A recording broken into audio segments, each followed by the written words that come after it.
Praise the Lord. இன்றைய வாக்குத்தத்த வசனம் நீதிமொழிகள் 28ஆம் அதிகாரம் 13ஆம் வசனம். தன் பாவங்களை மறைக்கிறவன் வாழ்வடைய மாட்டான், அவைகளை அறிக்கை செய்து விட்டு விடுகிறவனோ இரக்கம் பெறுவான்.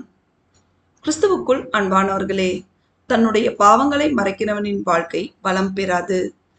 ஆனால் ஒருவன் தன் பாவங்களுக்கு வருந்தி தன் பாவங்களை ஒப்புக்கொண்டு தவறு செய்வதை நிறுத்திவிட்டால் தேவனிடத்திலிருந்து இரக்கம் பெற்று வாழ்க்கையில் வளம் பெறுவான். பிரியமானவர்களே, நாம் எவ்வளவு பாவங்கள் செய்திருந்தாலும் மனம் திரும்பி அவர் வார்த்தைக்கு கீழ்ப்படிந்து நடந்து நம் பாவத்தை அறிக்கையிட்டால் கர்த்தர் நமக்காக நம் பாவத்தை மன்னித்து நம்மை என்றென்றைக்கும் ஆசீர்வதித்து வழிநடத்துவார். நாம் அனைவரும் பாவம் செய்யாமல் அவருடைய பிள்ளைகளாய் நடந்து அவருடைய மகா பரிசுத்தமுள்ள நாமம் மகிமைப்படும்படி நடந்து கொள்வோமாக.